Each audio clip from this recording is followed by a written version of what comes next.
ओम शांति।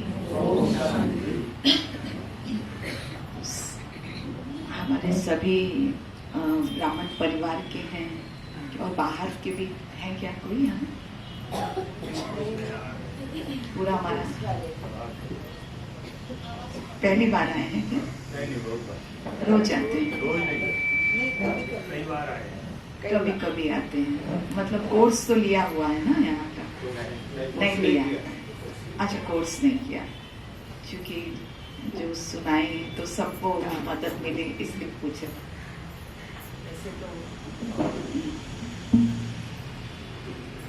सभी आत्माएं हैं और आत्मिक दृष्टि से हम सब भाई भाई हैं, लेकिन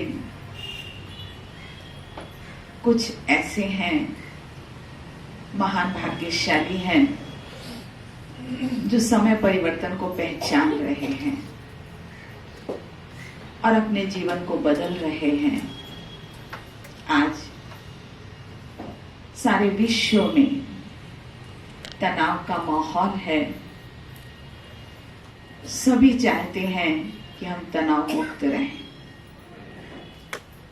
विभिन्न विधियां भी अपनाते हैं, लेकिन जीवन में जो प्राप्ति होनी चाहिए वो नहीं हो पाती।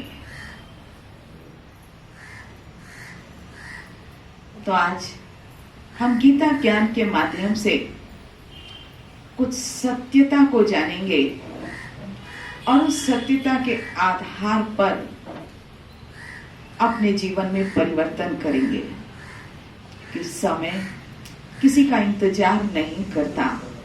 आज मुझे परिवर्तित होना है और क्यों परिवर्तित होना है ये भी मुझे जानना चाहिए।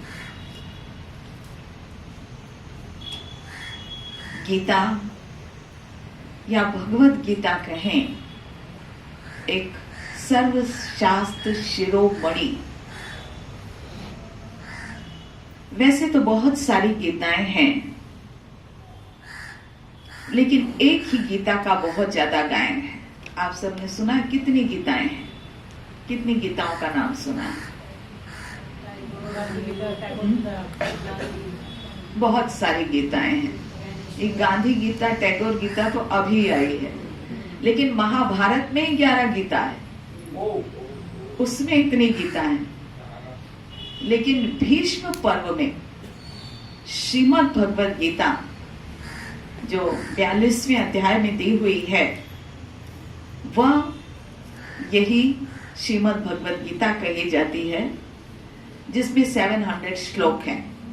लेकिन आश्चर्य की बात कि उसी महाभारत में जैसे ही वो भगवद गीता का पाठ समाप्त होता है, 43 अध्याय में ही चौथे 5वें श्लोक में दिया है कि भगवद गीता में 745 श्लोक है। तो हम इस भगवद गीता की चर्चा क्यों कर रहे हैं? क्योंकि इसमें भगवान उवाच दिया है। गीता अर्थात एक संवाद है। तो भगवद गीता एक युद्ध शास्त्र है कि योग शास्त्र है? क्या है भाई साहब? जो आप योग शास्त्र है। तो फिर ऐसा क्यों कहा जाता है कि भगवद गीता जब भगवान ने सुनाई अर्जुन को, तो अर्जुन मोटिवेट हो गया और युद्ध करने लगा। आप उस दृश्य को लाओ सामने। भगवान ने वो ज्ञान अर्जुन को सुनाया और संजय कह रहा है पूरा गीता ज्ञान सुनकर कि इस गीता ज्ञान को स्मृति में लाकर मेरे रोम रोम में हर्ष हो रहा है, अतीन्द्रिय सुख हो रहा है। एक तरफ अतीन्द्रिय सुख का अनुभव सुनने वाला संजय कर रहा है और दूसरी तरफ युद्ध के मैदान में उसने उठा लिया और खून की नदियां बहा दी। Is it possible? ये क्या है? कैसा विरोधाभास है? वास्तव में इसका एक आध्यात्मिक रहस्य है इस आध्यात्मिक रहस्य को हम गहराई से जानेंगे कि गीता ज्ञान कहाँ सुनाया गया, उसका क्या अर्थ है और जीवन में सचमुच ये कौन सा युद्ध का मैदान है। वैसे तो जो गीता शास्त्र में कितने अध्याय हैं? 18 अध्याय। और 18 अध्याय में हर के अंत में, जिसको पुष्पिका कहते हैं, ब्रह्म विद्या नाम योग शास्त्रे, अर्थात हर के अंत में यही लिखा है। हर चैप्टर योग से ही अंत होता है। तो योग अर्थात क्या? सुख का अनुभव, मिलन का अनुभव, मन मनाभाव। क्योंकि 2 बार शब्द आता है भगवत गीता में, मन मनाभाव, 9th और 18th चैप्टर में। तो मन मेरे में लगाओ। तो भगवान से मन लगाने के लिए ये गीता ज्ञान आधार है। तो इस गीता ज्ञान को हमें समझना पड़ेगा, इस युद्ध क्षेत्र को हमें समझना पड़ेगा। ये युद्ध क्षेत्र वास्तव में क्या है? तो चलिए हम प्रवेश करते हैं इस गीता शास्त्र में। पहला श्लोक, पहला चैप्टर, विषाद योग। धर्म क्षेत्रे कुरुक्षेत्रे संवेता युत्सः मामका पांडवश्चैव किम कुर्वत् संजय। हे संजय, मुझे ये बतलाओ, ये धर्म क्षेत्र और कुरुक्षेत्र में मेरे पुत्र और पांडव पुत्र, ये दोनों एकत्रित होकर क्या कर रहे हैं? उस युद्ध क्षेत्र का वर्णन मुझे बतलाओ। तो पहला ही जो वाक्य धृतराष्ट्र ने बोला, सारी गीता में धृतराष्ट्र वाच्य कितना है? और पहला ही शब्द मेरे, अर्थात आज जो सबसे बड़ी समस्या है मोह। मोह। लोग धार्मिक क्षेत्र में भी हैं, इतनी बड़ी बड़ी संस्थाएं हैं, लेकिन अपने बाद गद्दी ट्रांसफर किसको करते हैं? अपने बच्चों को, अपने रिश्तेदारों को। ऐसा कहीं देखा कि अपने बच्चों को या रिश्तेदारों को गद्दी ट्रांसफर ना की जाए? कौन सी संस्था है वो? ब्रह्मा कुमारी। ब्रह्मा कुमारी सिर्फ यही एक संस्था है जिसमें कि जो हेड थे प्रजापिता ब्रह्मा बाबा, उन्होंने अब उनकी भी बेटी दादी निर्मल शांता, जो कि यहाँ पर थी, दादियों के साथ थी, लेकिन उनको तो कोई पोस्ट भी नहीं दिया, कुछ भी नहीं दिया। दादी प्रकाशमणि उसके बाद आई। पहले तो मम्मा जगदम्बा सरस्वती थी, फिर दादी प्रकाशमणि। मतलब सबसे पहला पाठ जो भगवान हमें इस भगवत गीता के माध्यम से समझाना चाहता है, पक्का कराना चाहता है, वह यही है कि मोह नष्ट हो। आज जो भी राजनीति में भी लड़ाइयां हो रही हैं, खास महाराष्ट्र में, मोह, रिश्तों के पीछे आपस में कितने झगड़े होते हैं। अर्थात गीता ज्ञान से सबसे पहला लेसन हमें यही लेना है कि हमें नष्टो मोहा बनना है, क्योंकि नष्टो मोहा बनने से ही हमारे जीवन में बंधन हट जाते हैं। आज जो सबसे बड़ा कर्म बंधन है, हमारे दुख का कारण है, उसका कारण यही है कि हम मोह में फंसे हुए हैं। आज सबसे बड़ा तनाव का कारण यही है कि हम मोह में फंसे हुए हैं। अभी जब हम यहाँ प्रोग्राम के लिए आ रहे थे, उसके पहले ही एक हमारे साथ एक डॉक्टर है, वो मिसेस इंडिया भी बनी है और काफी फेमस है। तो उसका भाई यूएस में रहता है, और तो उसने कहा, मैडम आपके पास मैं उसको भेज रही हूँ, वो बहुत एंग्शियस रहता है, स्ट्रेस में रहता है, और वो अच्छा जॉब है, वो भी अच्छे जॉब में है, उसकी वाइफ भी अच्छे जॉब में है, दोनों बहुत अच्छे जॉब में हैं। तो उसको भेजा तो वही हमने उससे पूछा कि आप ऐसे, पहले तो परिचय पूछना पड़ता है ना, एकदम से थोड़ी पूछेंगे। तो पहले हमने पूछा क्या है, कैसा है, फिर हमने पूछा फिर आपको एंजाइटी क्यों रहती है, टेंशन क्यों रहता है। तो कहा ऐसे तो कुछ नहीं रहता, बस मुझे चिंता रहती है। तुम्हारी जो दीदी है ना, दीदी मतलब उसकी बहन, दीदी को लगता है कि ये एंशियस रहता है। मैडम ये तो नॉर्मल ही है ना। क्या नॉर्मल है? जब मैं यहाँ रहता हूँ ना तो मुझे अपने वाइफ की, बच्चे की चिंता हो रही है, और जब मैं वहां रहता हूँ ना तो मेरे पेरेंट्स की चिंता होती है। ये तो सभी को पता है, दिस इज नॉर्मल। तो क्या नॉर्मल है? नॉर्मल पहले यही समझना पड़ेगा, यही समझना। बहुत छोटी छोटी बातें हैं, बहुत छोटी सी बातें हैं।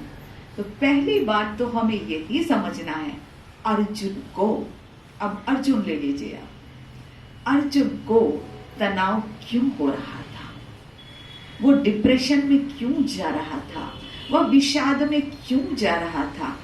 यही कारण था कि जो सामने उसके रिश्तेदार खड़े थे, तो उन रिश्तेदारों की वो बात याद आ रही थी, ये द्रोणाचार्य, कृपाचार्य, ये तो सारे मेरे रिश्ते हैं, उन्होंने मुझे गोद में खिलाया है। भीष्म पितामह, जिनके अंदर हमने सारा बचपन गुजारा, आज मैं उनसे युद्ध करने जा रहा हूँ। और उसको एकदम कमजोरी लग। सबसे पहला जो डिप्रेशन का प्रारंभ होता है वो एंजाइटी से होता है। तो जैसे वो भाई को एंजाइटी हो रहा था, वैसे अर्जुन को भी हो रहा था, मुझे तो घबराहट हो रही है, मैं अपने लोगों से युद्ध नहीं कर सकता। तो यहाँ भी वही बात कि उसको चिंता हो रही थी। तो आज हमें चिंता क्यों होती है?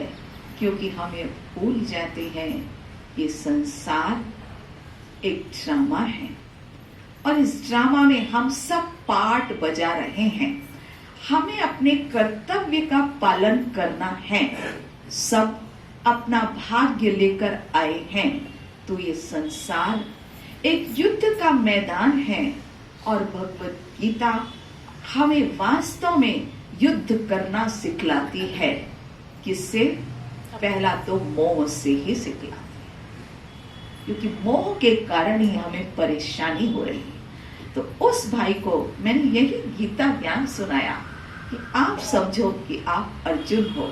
तो पहला लेसन कौन सा बतलाया भगवत गीता में, जब वो डिप्रेशन की ओर जा रहा था? कौन सा? गीता पढ़ी? कितने लोगों ने पढ़ी है? पढ़ी है, पढ़ी है, पढ़ी है। कुछ लोगों ने नहीं पढ़ी। तो कौन सा ज्ञान था वो?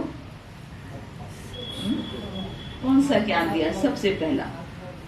11 से 30 जो सेकेंड चैप्टर था, 11 से 30वें नंबर का श्लोक सिर्फ आत्मज्ञान पर ही है। तो आइए उसके पहले हम समझते हैं ये युद्ध का मैदान क्या है।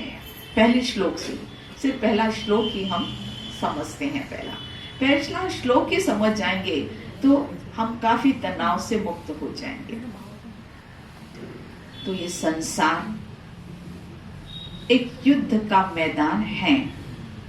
यहाँ पर दो तरह के कुरुक्षेत्र हैं, धर्म क्षेत्र हैं। एक पहला जहाँ चारों तरफ महाभारत हो रहा है, तो वह सिर्फ एक छोटा सा हरियाणा के कुरुक्षेत्र की बात भगवान नहीं करते हैं।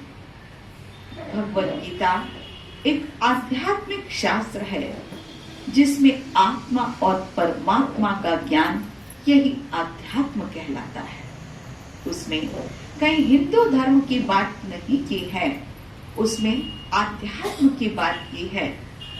तो ये सारे संसार जहाँ सभी कर्म कर रहे हैं उसको कुरुक्षेत्र कहती है। दूसरा कुरुक्षेत्र है इदं शरीरम कौन्तेय क्षेत्रमित्य विधीयते, 13 चैप्टर में पहला श्लोक। अर्जुन, ये जो शरीर है ये क्षेत्र है, और जो इसको जानता है उसको क्षेत्रज्ञ कहते हैं। अर्थात इस संसार में 3 प्रकार के युद्ध हो रहे हैं। एक पहला युद्ध जो कि अर्जुन के अंदर चल रहा था, वो युद्ध था कौन सा, जिसके लिए गीता ज्ञान सुनाया गया। वो है धर्म और अधर्म के बीच, अच्छाई और बुराई के बीच। वैसे भी भगवत गीता के लिए ये कहा जाता है, बहुत सारे लोगों का मत है, महात्मा गांधी जी भी जो वर्णन है गीता में, जो युद्ध है, वो कहते थे कि युद्ध वास्तव में अहिंसक है, ये हिंसक युद्ध नहीं है। बहुत सारे लोग ऐसा कहते। आदि शंकराचार्य ने जो भगवत गीता जो उन्होंने लिखी, जो जिसमें टीका लिखी, उन्होंने जो फर्स्ट जो चैप्टर है उस पर टीका नहीं लिखी और 11वें नंबर श्लोक तक भी टीका नहीं लिखी। वह भी समझते थे कि वास्तव में ये हिंसा इसमें जोड़ दी गई है, इसमें हिंसा की कोई बात नहीं है, क्योंकि भगवत गीता में अनेकों जगह लिखा है अहिंसा परमो धर्म। जहाँ एक तरफ युद्ध का मैदान है और उसी युद्ध के मैदान में अहिंसा की बात की जा रही है, जरूर इसमें कोई बहुत बड़ा रहस्य है। तो भगवत गीता में जिस युद्ध की बात की गई, लगभग 12 से 15 जो श्लोक हैं, वह युद्ध के बारे में ही है। तो ये युद्ध वास्तव में स्थूल युद्ध नहीं है। भगवान ने कभी नहीं कहा कि तू ये शस्त्र उठा और दुर्योधन को मार, दुशासन को मार, किसी भी श्लोक में नहीं लिखा। क्या लिखा है? जय शत्रु महाबाहो काम रूपम दुरासदम। हे अर्जुन, कौन तेरा शत्रु है?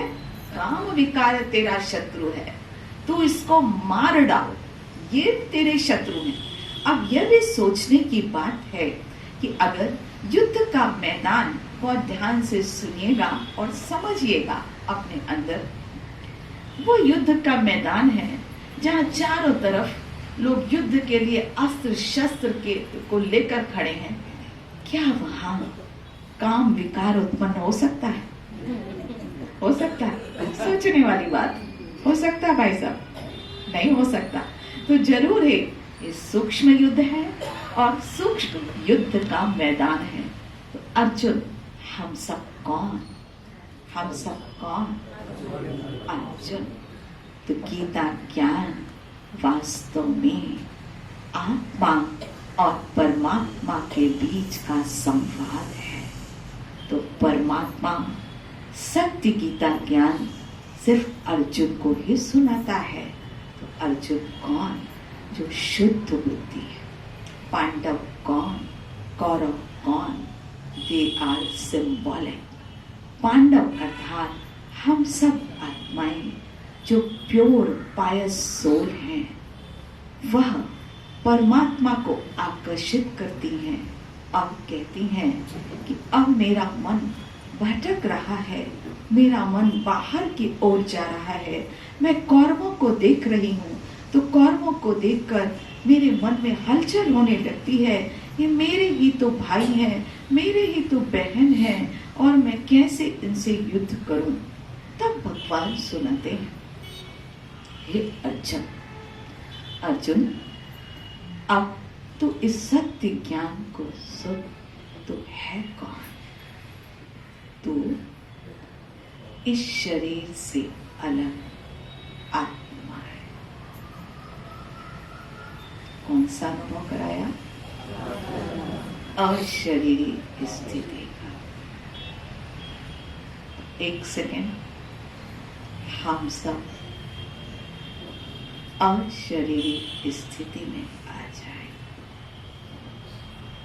मैं कौन? मैं अर्जुन, शुद्ध आत्मा, इस देह से अलग।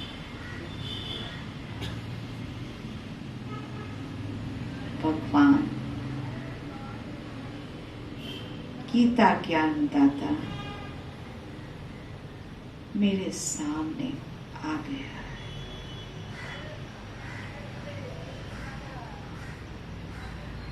ये देह एक रथ है।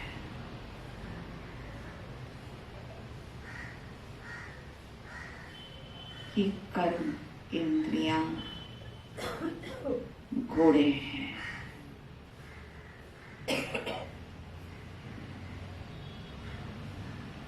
मैं इस घोड़े की लगाम परमात्मा को दे देती हूँ और समर्पित हो जाती हूँ। भगवान, जो आप ज्ञान सुनाएंगे उस ज्ञान को मैं आत्मसात करूंगी।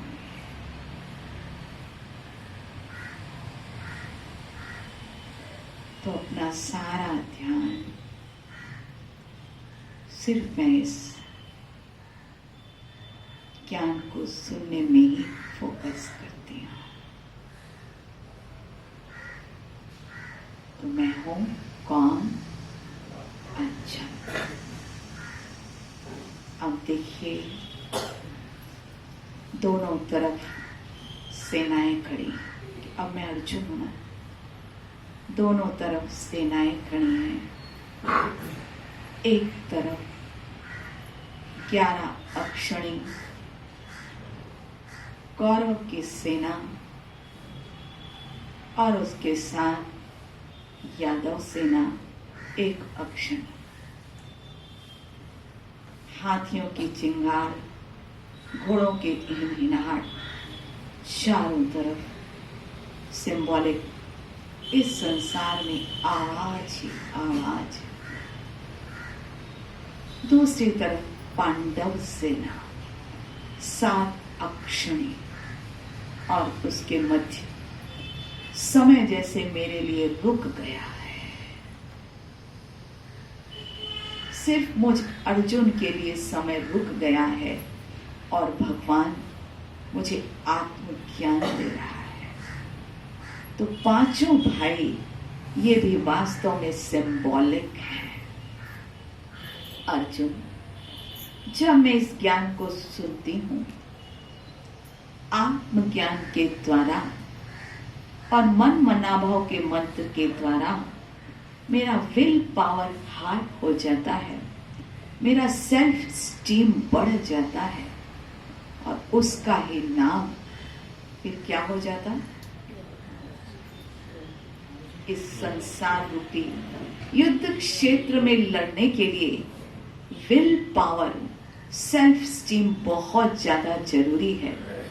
इसीलिए भगवान इस गीता ज्ञान के द्वारा हमको भीम बना देता है। भीम हमेशा शरीर बड़ा बताया जाता है, लेकिन वास्तव में शरीर बड़ा नहीं, ये आत्म शक्ति है जिसको बताया कि भीम बड़ा विशाल काय है। तो मेरा ये स्वरूप ये बतलाया गया है। तीसरा, अब जैसे ही मेरा विल पावर बढ़ जाता है, मेरे जीवन में परिवर्तन आ जाता है, क्योंकि परमात्मा मेरे साथ है। क्योंकि अर्जुन कहता है, अर्जुन को ज्ञान कब मिलता है? ज्ञान देना भगवान प्रारंभ कब करते हैं? जब वो पूरा सरेंडर हो जाता है। भगवान, आप जो भी कहोगे मैं उसको पूरा का पूरा अपने जीवन में अपनाऊंगा। तभी भगवान 11वें श्लोक से प्रारंभ करते हैं आत्मज्ञान। पहले तो सुनते रहते हैं, अर्जुन कहता रहता है। हाँ, लेकिन अर्जुन में एक खास बात थी, एक बहुत खास बात थी जो दुर्योधन में नहीं, दुशासन में नहीं, दुर्बुद्धि में नहीं। कौन सी बात थी? कौन सी खास बात थी? उसने भगवान की शक्ति को पहचाना। एक स्टोरी आती है महाभारत में ही, युद्ध प्रारंभ होने वाला था। कितनी देर सुनाना है ये बता दीजिए मुझे। 9 बजे। और किसी को जल्दी तो नहीं है? आप आराम से सुनेंगे, हम सुनेंगे। नहीं, no। युद्ध प्रारंभ होने वाला था और अर्जुन भी श्री कृष्ण के पास गया, दुर्योधन भी श्री कृष्ण के पास गए, दोनों गए। श्री कृष्ण आराम कर रहे थे। This is symbolic. Everything is symbolic. We have to learn. हमें इनसे पक्का करना है। वो अर्जुन की बात नहीं। यहाँ कौन बैठा है? अर्जुन हमारे लिए। तो जब वह गया, अर्जुन अर्थात नम्रता का प्रतीक, तो चेक करते जाना हमारे में है कि नहीं होगा। अर्जुन अर्थात नम्रता का प्रतीक, अर्जुन जाकर पैरों की तरफ बैठ जाता है और दुर्योधन भी जाता है। दुर्योधन जाकर उनके सिर की तरफ बैठ जाता है। अहंकार का प्रतीक। हम भी ऐसा तो नहीं करते? आगे आगे हर चीज में चेक एंड चेंज। अर्जुन, हमें अर्जुन बनना।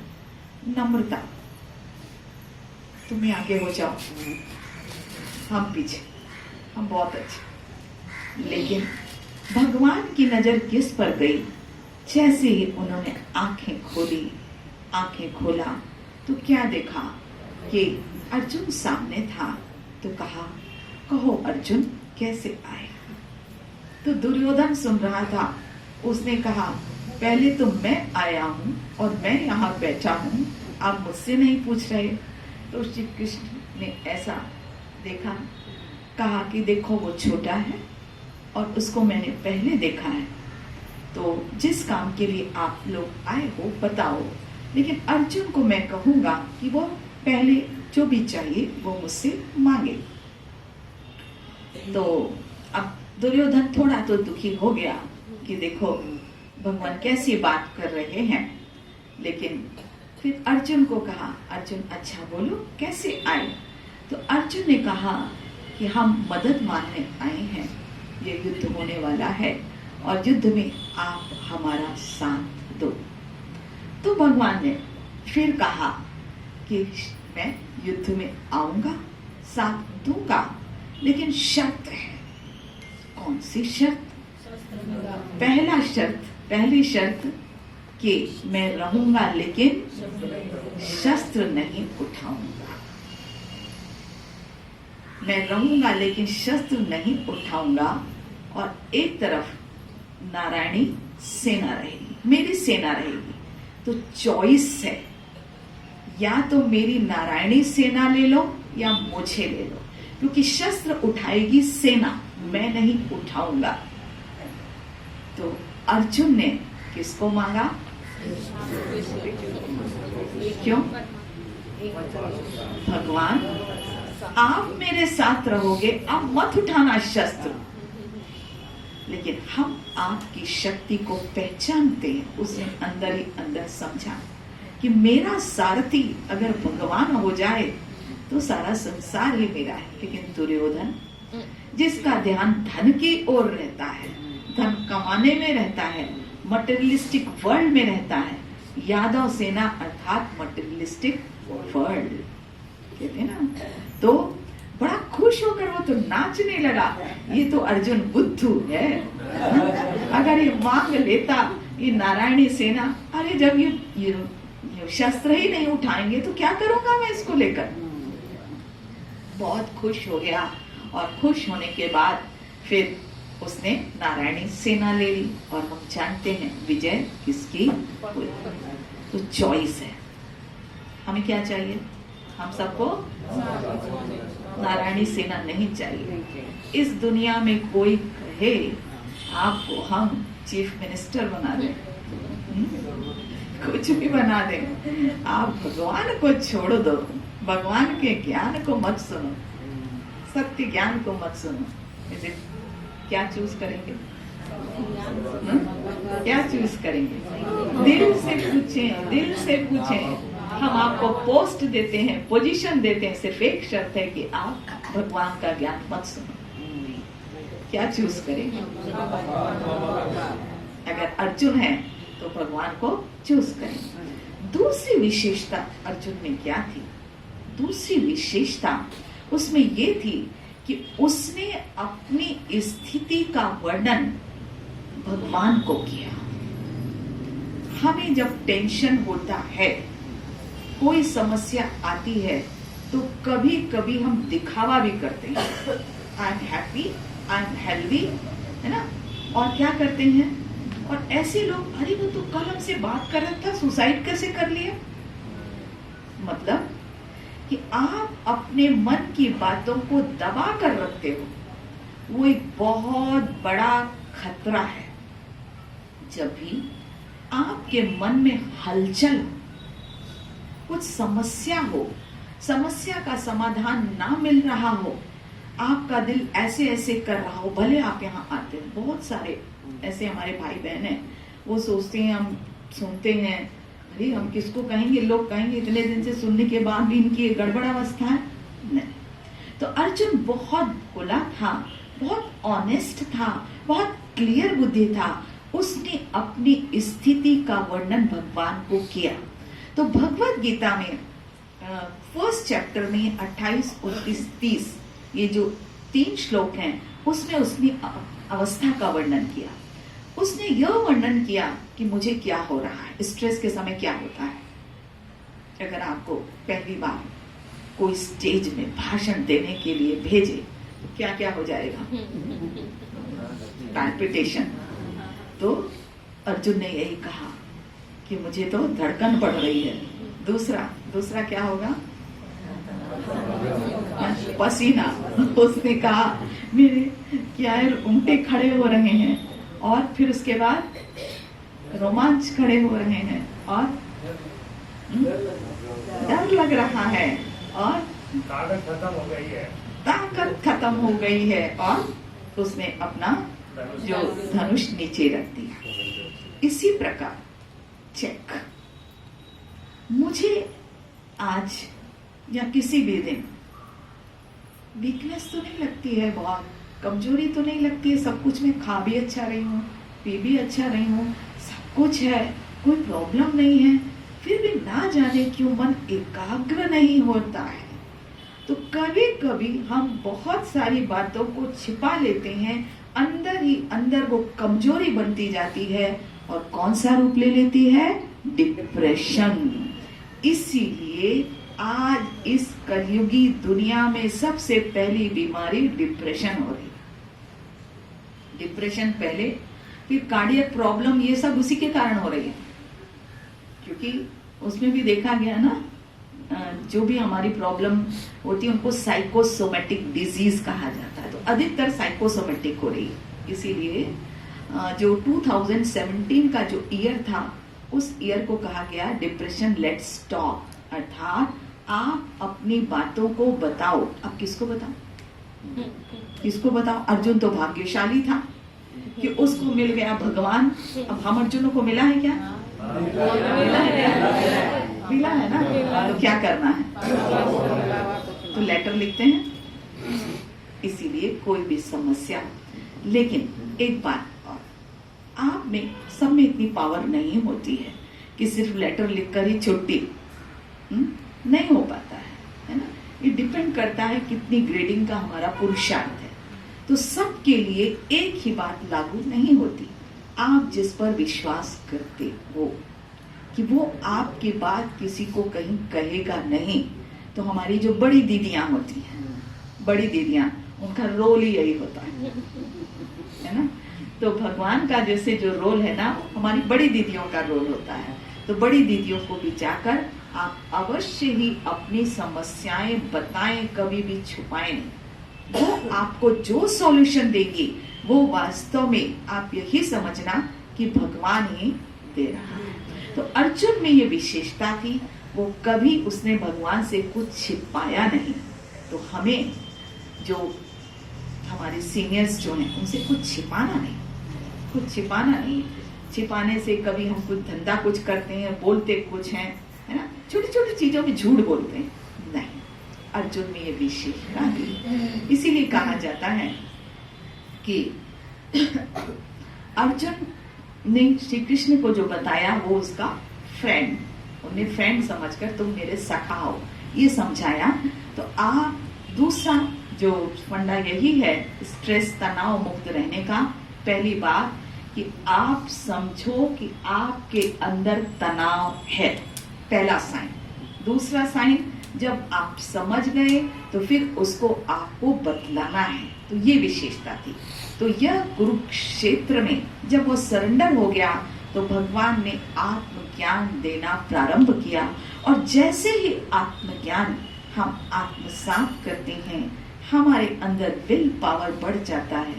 क्योंकि आज इस संसार में पहले तो लोग IQ को ही सब समझते थे, इंटेलिजेंट, फिर दूसरा, फिर EQ आया, और अब तीसरा कौन सा आ गया है? SQ, spiritual quotient. अर्थात कि जो अर्जुन का SQ बहुत हाई था कि उसने भगवान को पहचाना, उसने भगवान को पहचाना। तो हमें भी अपना SQ बढ़ाना है। आजकल जो भी सिलेक्शंस होते हैं ना, नहीं, जो भी इंटरव्यू होते हैं ना, उसमें IQ, EQ के साथ SQ को भी टेस्ट किया जाता है। इसीलिए जो इस आध्यात्मिक ज्ञान को अपने जीवन में अपनाता है उसका SQ बहुत हाई रहता है। जिसका SQ हाई है उसकी निशानी क्या है? काम रहेगा और स्टेबल रहेगा, कॉन्फिडेंट रहेगा और संतुष्ट, सेटिस्फैक्शन। वो संतुष्ट रहेगा। हाय हाय मुझे ये भी चाहिए, ये भी चाहिए, ये भी चाहिए, ये भी चाहिए। भले आध्यात्मिकता के क्षेत्र में हो, पेशेंट रहेगा, वह संतुष्ट रहेगा। और संतुष्ट रहकर वो अपनी सर्वोच्च अवस्था को प्राप्त करने की कोशिश करेगा। ये नहीं कि वो डाउन होकर बैठ जाएगा, नहीं मुझे तो नहीं करना है, नहीं। लेकिन जो समय, जिस समय हम हैं, वी आर हैप्पी। अगर आपसे कोई पूछे आप खुश हो? बहुत खुश, बहुत खुश हैं, क्योंकि सबका SQ हाई है। तो अर्जुन का विल पावर बढ़ जाता है, इसीलिए दिखाया है भीम, है ना। और अब जब भीम बन जाता है तब फिर वो डिसिप्लिन लाइफ जी सकता है। तो उसका नाम क्या हो जाता है फिर? अभी युधिष्ठिर नहीं आए, अभी आराम से आएंगे युधिष्ठिर। अभी कौन आएगा तीसरा? नकुल। नकुल किसको कहते हैं पता आपको? नेवले को, नेवले को भी नकुल कहते हैं। आप सबने कभी देखा है नेवले जब जाते हैं? देखा होगा। उनमें एक विशेषता होती है, अगर पूरी फैमिली साथ में जा रही है मान लो, तो क्या माँ पिता आगे आगे चलेंगे, फिर थोड़ी देर बाद उनके बच्चे पीछे पीछे ऐसे, फिर थोड़ी देर में ऐसे पलट के देखेंगे तो उनके जो बच्चे हैं बिल्कुल वैसे खड़े हो जाते हैं, बिल्कुल वैसे। तो हम भी नकुल बन जाते हैं। अर्थात परमात्मा हमें जो डिसिप्लिन लाइफ सिखलाता है उस डिसिप्लिन लाइफ को हम अपने जीवन में जीना सीख लेते हैं। तो हमारा डिसिप्लिन क्या है? भगवद गीता में बतलाया है, जब योगी सोता है तब भोगी जागता है, जब भोगी सोता है तब योगी जागता है। अर्थात कि सब डिसिप्लिन यहीं से चालू हो जाता। तो स्ट्रेस फ्री लाइफ यहीं से चालू हो जाता, क्योंकि अर्ली मॉर्निंग सभी योगी जागते हैं और उस समय मेलेटोनिन सबसे ज्यादा रिलीज होता है। मेलेटोनिन जो होता है वो एक तो स्ट्रेस फ्री करने में, सीरोटोनिन भी उस समय रिलीज होता है। मेलेटोनिन, सीरोटोनिन, ये जो रिलैक्सिंग हार्मोन है, ये उस समय रिलीज होते हैं, तो स्ट्रेस फ्री लाइफ तो वैसे ही हो जाती है। अधिकतर आप देखो जो भी डिप्रेशन के पेशेंट आते हैं वो कितने बजे सोते हैं और जगते कितने बजे हैं? जब ये धूप इतनी सुंदर सतो प्रधान समय निकल जाता है। तो इसीलिए नकुल हम सब बन रहे हैं, हम हैं। तो सबसे बड़ा इससे ये भी फायदा होता है जो डिसिप्लिन लाइफ से, कि आप 10 बजे सो और 4 बजे उठ जाओ। तो ये जो हमारा जो बायोलॉजिकल क्लॉक है वो प्रॉपर रहता है। बायोलॉजिकल क्लॉक प्रॉपर रहने से पूरे हार्मोन जैसे जब रिलीज होने चाहिए तभी रिलीज होते हैं, और कैंसर की संभावना भी बहुत कम हो जाती है, डिप्रेशन की संभावना भी बहुत कम हो जाती है। तो हमने उस भाई से पूछा था कि तुम्हारा रूटीन क्या है, क्योंकि हम नकुल, सबको नकुल बनाना है ना, क्योंकि जब नकुल बनेंगे तभी तो सहदेव बनेंगे और तभी तो युधिष्ठिर बनेंगे, है ना। तो फिर उसने क्या बताया कि मैं सबसे पहले उठता हूँ और क्या करता हूँ, जो आजकल लोगों का क्या करते हैं, चेक करता हूँ कोई मैसेज तो नहीं आया है। आईटी प्रोफेशनल में ऐसी कोई ज्यादा जरूरत नहीं रहती है ना, कि कोई आपको, तो सबसे पहले तो मैंने कहा जरूरी है क्या, हाँ जरूरी है, मान लो कुछ मैसेज आया हो तो मैं जल्दी से उसको प्रिपेयर कर दूं। तो मैंने कहा ये सोचो कि तुम आधे घंटे जो है बाद उठे हो और बाद में चेक करें तो आधे घंटे अपना टाइम इसके लिए दो, अपने मन को शांत कर दो। क्योंकि सुबह डिसिप्लिन करना क्यों ज्यादा जरूरी है, अपने माइंड को क्यों जरूरी है, नकुल बनना जरूरी क्यों है, क्योंकि उस समय सभी जानते हैं हमारा अंतर मन जागृत होता है, ब्लॉटिंग पेपर की तरह होता है, जो हमारा सुबह का आधा घंटा अगर उस ब्लॉटिंग पेपर को हम पॉजिटिविटी से, सत्य ज्ञान से, अशरीरी स्थिति से, आत्मिक अनुभूति से उसको भर देते हैं, तो सारे दिन अगर निगेटिविटी कुछ आता भी है तो कोई फर्क नहीं।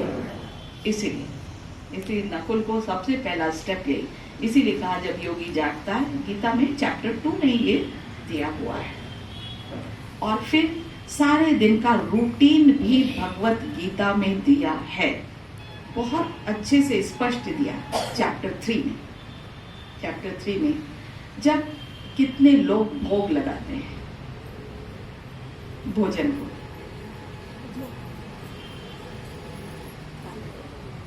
खाते समय नहीं, रेगुलर जो भी खाते हैं बिना भोग के स्वीकार नहीं करते। भगवत गीता में क्लियर दिया हुआ है कि जो अपने लिए भोजन बनाता है वो पाप को खाता है, जो यज्ञ से बचे हुए भोजन को स्वीकार करता है उसके पाप नष्ट हो जाते हैं। इसीलिए पुराने जमाने में भी भक्ति मार्ग में बिना भोग के कोई भोजन स्वीकार नहीं करता। हाँ, इसलिए बहुत जरूरी, चाहे आप, मुझे याद है अधिकतर तो अपने भाई बहन, जब हम एक बार बाबा से मिलने गए थे, क्योंकि कुछ ऐसी भी बातें सुनानी चाहिए, बाबा से मिलने गए, हम गए थे, बाबा हम कहते हैं गीता ज्ञान दाता भगवान को। तो हमारा इंदौर का ग्रुप था, तो बाबा ने, बहुत सारी माताएं थी, तो बाबा ने यही प्रश्न पूछा, कौन कौन, डायरेक्ट पूछा भगवान ने, उनमें से कुछ ऐसे होंगे शायद जो नहीं लगाते होंगे। तो बाबा ने कहा कि कौन कौन भोजन जो है भोग लगाकर स्वीकार करता है। तो बाबा ने ऐसे पूछा, फिर उसके बाद कहा कि कई बच्चे तो जल्दी स्कूल चले जाते हैं, है ना, आप भोजन बना के उतना टाइम नहीं रहता कि उसको आप भोग लगाओ, तो क्या करें। तो बाबा ने बहुत सुंदर बात बतलाई, बहुत सुंदर। मुरली एक कौन से सन की 90 समथिंग कुछ है ऐसा। जब बाबा ग्रुप पे मिलते थे, पहले तो अलग अलग मिलते थे, फिर ग्रुप में मिलते थे, तो ग्रुप में फिर जोन वाइज मिलते थे, ऐसे मिलते थे। तो फिर बाबा ने कहा कि ऐसा करना कि बाबा के भोग की थाली लेना और उसमें पहले निकाल के रख देना, फिर टिफिन दे दो जिसको भी जो देना है, और फिर उसके बाद भोग लगा। लेकिन आपने बाबा का हिस्सा तो निकाला ना, उसको तो निकाला। It is very important. तो हमको ये भी एक डिसिप्लिन है हमारी लाइफ की कि भगवान को बिना दिए हुए हमें कुछ भी स्वीकार नहीं करना है, नहीं तो मेरे जीवन में पापों का खाता बढ़ता है, मैं कितना भी कुछ भी करूं। अन्न की शुद्धि बहुत ज्यादा जरूरी है। तो इसीलिए कई कहते हैं कि इस कारण नहीं लगा पाते, इस कारण नहीं, लेकिन बहुत सारी चीजें होती हैं हम लगा सकते हैं अगर हम चाहते हैं, हम उसकी वैल्यू को समझते हैं। भगवत गीता में अन्न शुद्धि का बहुत ज्यादा दिया हुआ है। तो ये चैप्टर 3 हमें कहता है कि सारे दिन जो हम कार्य करते हैं तो हम कैसे करें, उसमें भी दिया है कैसे करें। आत्मस्मृति में है ना कि अर्जुन सब आत्मा है तो सबको आत्मा दे और मन मनावो, सारे कर्मों को मुझ पर अर्पण कर दो। तो देखिए कैसे चैप्टर्स कितने बढ़िया दिए हुए हैं। उसमें पहला दिया है विषाद योग, दूसरा दिया है ज्ञान योग अर्थात सांख्य योग, और तीसरा दिया हुआ है कर्म योग। कर्म करने की विधि पहले नहीं, योग करने की विधि पहले नहीं बताई। योग करने की विधि कौन से चैप्टर में बतलाई है, पता है किसी को? पढ़ा है योग? 6th chapter. तो पहले ये बतलाया कि तो अर्जुन पहले नकुल वन डिसिप्लिन करके अपने काम को कर्म योग कर। कर्म योग कैसे किया, क्यों जरूरी है? क्योंकि कई लोग कहते हैं योग नहीं लगता, इसका मतलब है कि आपका कर्म योग नहीं है। तो बहुत सुंदर मुझे दादी जानकी की क्लास का याद आ रहा है, दादी ने ही सुनाया था, या गुलजार दादी या दादी जानकी जो क्लास लेते थे, तो बहुत सुंदर बात बतलाई कि जैसे आप गांव में जब भोजन बनाते थे, उसमें बनाते हैं ना चूल्हे में क्या लेते हैं, जिसको क्या बोलते हैं, गोबर के जो कंडे बनाते हैं उसको हम क्या बोलते हैं। तो उसको जलाने के बाद उससे अंगारे निकालते थे। जब आप चाहते होंगे, हमें तो याद है गांव में हम जाते थे तो ऐसे ही करते थे। उसको अंगारे, जो खाना बन गया उसको अंगारे निकालते थे और फिर उसको दोनों के बीच में रख देते थे। एक अलग आता था मिट्टी का बर्तन, उसमें रखते थे और शाम को उन्हीं अंगारों से फिर चूल्हा जलाया जाता था। देखा है ऐसा किसी ने? देखा? हमने तो देखा, ऐसा होता था ना, हमने तो देखा है ऐसा, हम ऐसा होता था। घर में आज भी करते हैं, आज भी करते हैं ना, आज भी करते हैं। ये कर्म योग दादी ने इसमें सिखाया। देखो ऐसा क्यों करते हैं, बीच में थोड़े थोड़े अंगारे जलते रहते हैं। तो अगर आप सुबह शाम आधे घंटे योग में बैठे गए और दिन भर वो कर्म योग नहीं हुआ, क्या हुआ, वर्कोहलिक जिसको बोलते हैं, वर्कोहलिक बन गए आप और भूल गए, है ना, वो अंगारे नहीं जल रहे, योग के अंगारे नहीं जल रहे हैं, फिर आप बैठोगे तो योग लगेगा क्या? नहीं लगेगा ना। इसीलिए जरूरी है, इसीलिए भगवत गीता पहले कर्म योग की बात करती है। वैसे उसमें कहा जाता है 3 योग मुख्य हैं, एक ज्ञान योग है, दूसरा कर्म योग है और तीसरा भक्ति योग है। तो कर्म योग की बात पहले की है भक्ति योग के पहले, कि आप उसको दिन भर, कहते हैं ना भगवान से प्यार नहीं होता, कर्मों में उसको साथ रखो ना। आप जिसको साथ रखोगे, दिन भर साथ रखोगे, बुद्धि से साथ रखोगे, तो उससे प्यार नहीं होगा क्या? भक्ति का अर्थ क्या होता है? भक्ति का अर्थ होता है प्यार। मेडिटेशन का अर्थ क्या होता है? प्यार। मैया सक्त मना पार्था योगम युजन मदाश्रय, मतलब मेरे से आसक्ति रखो। जो दुनिया में आसक्ति रखते हो वो मेरे से आसक्ति रखो। यही तो योग है। इसीलिए कर्म योग बहुत ज्यादा जरूरी है। फिर जो चौथा भाई है ना, फिर नींद कैसे करनी है उसकी भी बतलाया है, पूरा विधि बतलाई हुई है। चैप्टर 6 में बतलाया है कि आपको जो योगी जो होता है न ज्यादा सोता है न ज्यादा जागता है। इसीलिए जो अति कभी नहीं करना, किसी भी चीज की, भोजन की भी अति नहीं करना। कई लोग आजकल भोजन की भी बिल्कुल बंद कर देते हैं, वो भी नहीं करना है। भगवत गीता भी ये नहीं कहती है, भगवान ने भी कभी नहीं कहा है, कभी भी नहीं कहा, वो शास्त्र में भी नहीं कहा है और उसमें भी कहीं भी नहीं कहा भगवान ने। इवन आप उसमें पढ़ना, अगर जो ऐसे बिल्कुल अति वाला करे, 69 की जो अव्यक्तवाणी है उसमें ये भी लिखा हुआ, उसमें भी ये सेंटेंस लिखा। भगवत गीता वही है जो भगवान ने हमको सुनाया है। तो अति कभी भी नहीं होनी चाहिए। तो लिखा है कि आपको क्या खाना है, क्या नहीं खाना है और कैसे खाना है, इसकी विधि भगवत गीता भी एक्सप्लेन करती है। तो और रात में सोना है तो ऐसा नहीं कि कई लोग पूरी पूरी रात जगते हैं, उससे बहुत नुकसान भी होता है। बहुत सारे लोगों को जो साइकोलॉजिकल प्रॉब्लम है वो प्रेसिपिटेट हो जाती है। हाँ, हमारी दादी जानकी 4 घंटे सोती थी। क्यों? क्योंकि उनकी अशरीरी अवस्था अर्थात आत्मिक अवस्था में और वैसे ही डेल्टा वेव्स निकलने लगते हैं। तो डीप स्लीप हमको आवश्यक क्यों होती है? क्योंकि हमें डेल्टा वेव चाहिए, अल्फा वेव चाहिए। उसमें हमारी बॉडी जो है वो रिजेनरेट होती है। इसीलिए प्रॉपर स्लीप। तो आजकल कहा जाता है कि quantity of sleep is not important, quality of sleep is more important. तो क्वालिटी ऑफ स्लीप जो बेस्ट होती है कितने बजे होती है? कितने बजे सबसे अच्छी नींद होती है? 3 बजे सबसे अच्छी नींद कितने बोला? 10 से 12। इसीलिए early to bed early to rise makes a man healthy wealthy and wise. तो आजकल मैक्सिमम बीमारियों का कारण यही है, प्रॉपर स्लीप नहीं। तो उसमें लिखा है ना। और यहाँ तो कोई मोबाइल सोने के पहले देखता नहीं होगा। कितने घंटे पहले छोड़ देते हैं मोबाइल? आधे घंटे। क्यों? कारण भी पता होगा। बाबा ने नहीं, साइंटिफिक रीजन भी होना चाहिए कुछ। हर चीज का साइंस भी उसको एक्सप्लेन करता है, क्योंकि उससे जो रेडिएशन ब्लू रेज आती हैं। तो ब्लू रेज क्या होता है, वो ये सोचने लगता है भी दिन है। तो वो आंखें जैसे ही अंधेरा होगा ना तो मेलेटोनिन रिलीज होने लगता है।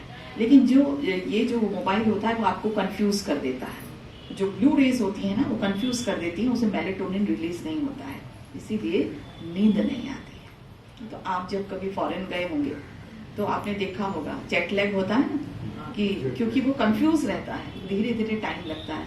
तो यहाँ तो रोज ही पता चला कि मोबाइल अगर देख रहे हैं, इसीलिए उसको बाहर रख दो, जहां तक हो सके बाहर रख दो। और टीवी हमारे रूम में कभी नहीं होनी चाहिए, टीवी नहीं होनी चाहिए, क्योंकि टीवी से भी वही रिलीज होता है। अब चौथा भाई कौन सा आया? चौथा भाई सहदेव। तो सहदेव का अर्थ क्या होता है? जो डिसिप्लिन में चलता है उसका ऑरा चेंज हो जाता है, पॉजिटिव ऑरा, प्योर ऑरा, दूसरों को भी आकर्षित करता है, दूसरों को भी सहयोगी बना देता है और वह सहदेव बन जाता है। क्योंकि किसी भी कार्य की सफलता के लिए कोई अकेले नहीं कर सकता है। मैं करना सबसे बड़ा कारण है सहयोग ना मिलने का। और सबसे पहला पाठ तो यही पढ़ाया ना, अर्जुन तू कौन? तो जैसे ही मैं आत्मिक स्मृति में रहती हूँ, मेरे अंदर से जो स्वधर्मे निधनम श्रेय पर धर्मो भयावह। तो स्वधर्म हमारा क्या है? स्वधर्म मतलब जो आत्मा के जो गुण होते हैं, शांति, प्रेम, आनंद, शक्ति, ये ऑटोमेटिक निकलने लगती है। मुझे अर्जुन से ऑटोमेटिक निकलने लगती है। जब मेरे से निकलेगी, यही स्वधर्म है। तो दुनिया में लोग क्या समझते हैं भगवत गीता जब पढ़कर कि वह क्षत्रिय की बात हो रही है ना, कि स्वधर्म में मतलब तू क्षत्रिय धर्म में है इसलिए तू युद्ध कर। नहीं, उसका यह अर्थ नहीं है। भगवान कभी शरीर के धर्मों की बात करेगा क्या? कभी नहीं। भगवान तो यूनिवर्स को शिक्षा देता है। तो भगवान यही कहता है कि तुम इस कर्म क्षेत्र में जा रहे हो तो इन धर्मों को लेकर जाना। जब इन धर्मों को लेकर जाओगे तो मेरे दुश्मन कौन? काम, क्रोध। चलो दूसरे दुश्मन को ले लेते हैं, क्रोध। जब आपके अंदर, चाहे आप प्रोफेशन में जा रहे हो, कहीं भी जा रहे हो, आपके अंदर अगर प्रेम है, शांति है, तो क्रोध आएगा नहीं। सामने कितना बड़ा भी दुश्मन आ जाए, रावण से भी ज्यादा बड़ा दुश्मन कितना भी क्रोधी आ जाए, कामी आ जाए, कोई फर्क नहीं पड़ेगा। क्योंकि ये तो सिद्धांत है ना विज्ञान का कि पॉजिटिव एनर्जी जो होती है ना, ये स्टडी भी हुई है, साइंटिफिक स्टडी हुई है, सर गंगाराम हॉस्पिटल में हुआ कि 2 लोगों को ऑरा लिया गया, इसमें एक पावरफुल पॉजिटिव था, एक साधारण था। तो क्या हुआ, जो साधारण था उसका ऑरा शिफ्ट हो गया। इसका मतलब कि अगर मैं पॉजिटिव हूँ, प्योर हूँ, स्वधर्म में स्थित हूँ, तो नेगेटिव वाला कोई असर नहीं कर सकता। तो सहदेव बनना कितना आसान है। अगर मैं नकुल बन जाती हूँ, अपने जीवन को डिसिप्लिन कर देती हूँ, तो नकुल सहदेव बन गई ना। और जहाँ टीम वर्क है वहां से सफलता होगी, क्योंकि मैं निश्चिंत हो जाती हूँ, है ना। फिर अब ये जब 4 भाई आ गए तो 5वां क्या चाहिए, बन गए ना युधिष्ठिर। राजाई किसको मिली, अर्जुन को नहीं ना, अर्जुन तो सीख रहा था, लेकिन राजाई किसको मिली, जब इतनी सारी क्वालिटीज उसके अंदर आ गई, तब वो युधिष्ठिर बन गया और युद्ध में विजयी हो गया, इस संसार रूपी युद्ध क्षेत्र में, और स्थिर बुद्धि उसकी हो गई। तो गीता ज्ञान का उद्देश्य क्या है, स्थित प्रज्ञ स्थिति। तो हम सबकी स्थित प्रज्ञ स्थिति हो जाती है, हम इस योग्य बन जाते हैं, और हमें अभी राजाई मिलती है और भविष्य में भी राजाई मिलती है।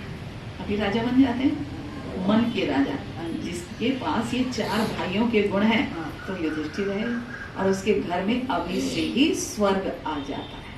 कितना सुंदर गीता ज्ञान है, जिसने भी लिखा कमाल का लिखा है, कमाल का ज्ञान है ना, है ना ज्ञान।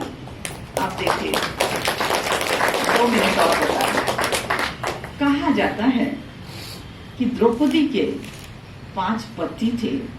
द्रौपदी, अब द्रौपदी का जन्म कैसे हुआ मालूम है आप सबको, अग्नि, अग्नि। तो द्रौपदी मतलब प्योरिटी। कोई भी चीज जब अग्नि में डाली जाती है तो क्या होता है, वो पवित्र हो जाती है।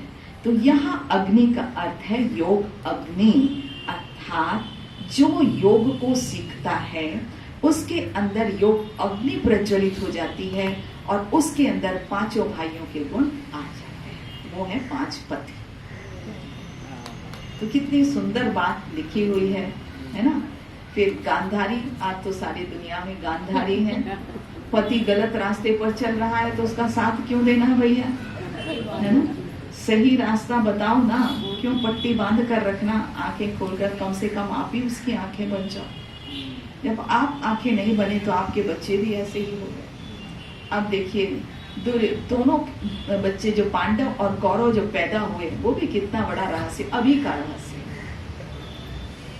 पांडव कैसे पैदा हुए, कैसे बताया जाता है, मंत्र के द्वारा।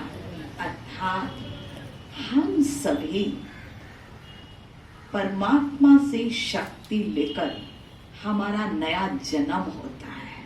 द्विज कहलाते हैं ना ब्राह्मण, तो सारे पांडव जो है द्विज है, नया जन्म है, इसीलिए गर्भ से नहीं बताया जाता, बताया कभी पांडव। और गांधारी ने कैसे जन्म दिया, आज की, ये सारी आज के समय की बात है।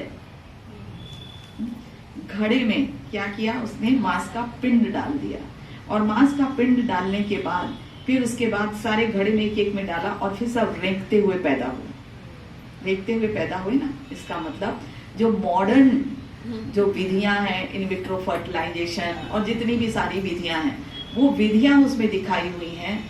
अगर देखिए जो एक आयुषी हत्याकांड हुआ था, वो भी टेस्ट ट्यूब बेबी थी, पता है आपको।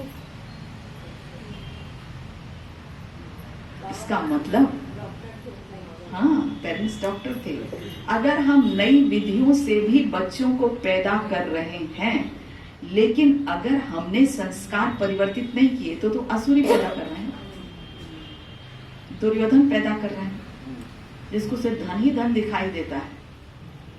दुशासन, राजनीति उनके हाथों में आएगी तो शासन का दुरुपयोग होगा, बुद्धि का दुरुपयोग होगा। दुशाला एक बहन थी, सिर्फ एक ही बहन थी 100 में, जिसने अपना शील भंग कर लिया।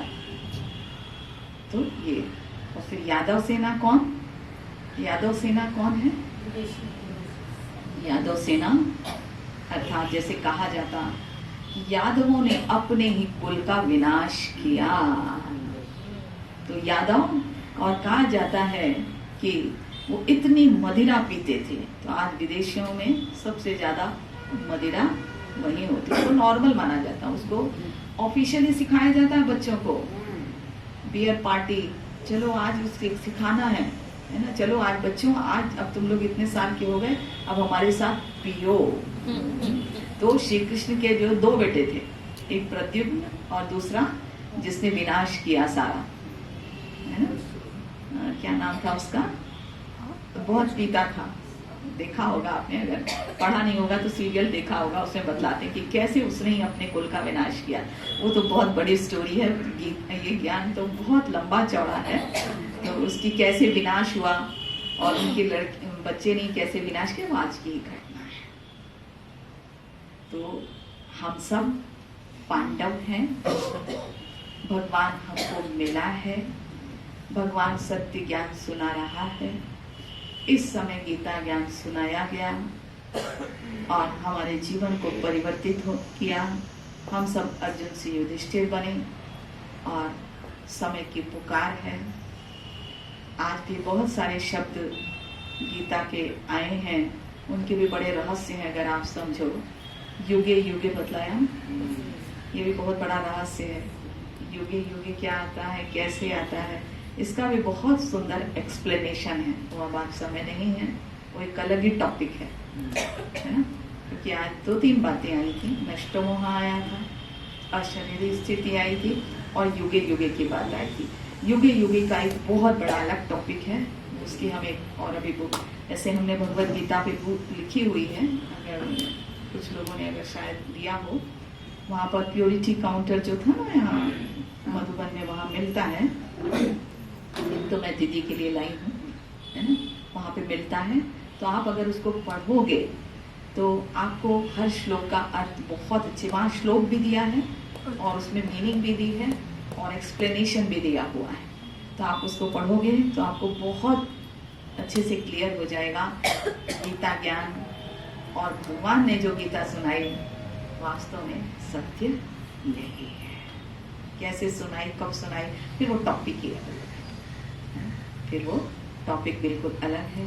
लेकिन आत्मा परमात्मा के बीच संवाद, और परमात्मा इनकॉर्पोरियल है, निराकार है, ये भगवत गीता में कहते हैं।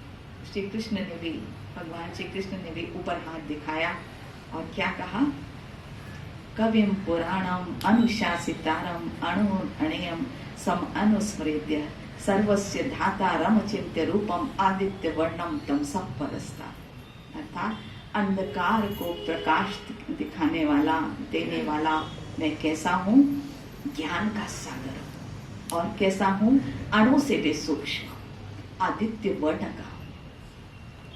तो हम सब बहुत महान भाग्यशाली हैं जो सत्य गीता ज्ञान सुन रहे हैं। लोग तो सिर्फ पढ़ते हैं, श्लोक रटते हैं और हम उस जीवन को